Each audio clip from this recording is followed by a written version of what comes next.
পাকিস্তান বনাম Bangladesh test series 2026-এ Bangladesh জিতেছে ৭৮ রানে, কিন্তু পুরো সিরিজের সবচেয়ে বেশি আলো ছড়ালেন কারা?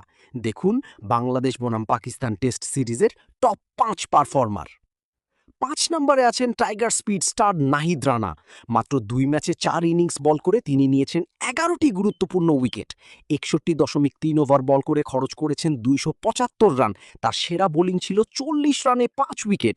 পুরো সিরিজে তার ইকোনমি ছিল ৪.৪৭। গতি আর আগ্রাসনে পাকিস্তানি ব্যাটারদের বেশ চাপে রেখেছিলেন নাহিদ রানা। ৪ নম্বরে আছেন বাংলাদেশ অধিনায়ক নাজমুল হোসেন শান্ত। ২ ম্যাচের ৪ ইনিংসে তিনি করেছেন ২৩২ রান। সর্বোচ্চ ইনিংস ছিল ১০১ রান। পুরো সিরিজে তার গড় ছিল ৫৮। পাশাপাশি ছিল একটি সেঞ্চুরি ও একটি 50। গুরুত্বপূর্ণ সময়ে দলের হাল ধরে শান্ত খেলেছেন বেশ কয়েকটি দায়িত্বশীল ইনিংস। ৩ নম্বরে আছেন লিটন দাস। ব্যাট হাতে পুরো সিরিজ জুড়ে ছিলেন দারুণ আত্মবিশ্বাসী।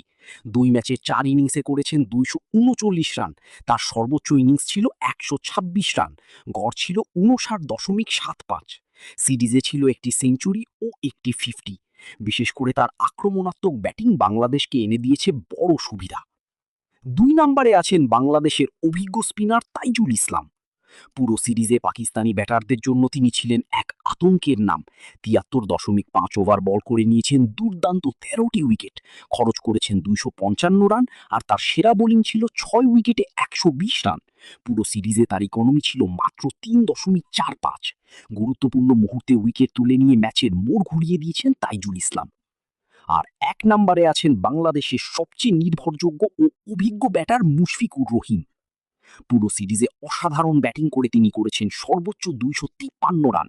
২ ম্যাচের ৪ ইনিংসে তার সর্বোচ্চ স্কোর ছিল ১৩৭ রান। সিরিজে তার ব্যাটিং গড় ৬৩.২৫। এছাড়া ছিল একটি সেঞ্চুরি ও একটি 50। চাপের মুহূর্তে দায়িত্বশীল ব্যাটিং করে দলকে সামনে থেকে নেতৃত্ব দিয়েছেন মুশফিকুর রহিম। তাই এই সিরিজের সেরা পারফর্মারের জায়গাটা তিনিই দখল করে নিয়েছেন। তো এই টপ ৫ পারফর্মারের মধ্যে কার পারফরম্যান্স আপনার সবচেয়ে ভালো লেগেছে অবশ্যই কমেন্টে জানিয়ে দিন। আর ভিডিওটি ভালো লাগলে লাইক, কমেন্ট এবং শেয়ার করতে ভুলবেন না। ক্রিকেটের সব আপডেট পেতে আমাদের সাথেই থাকুন।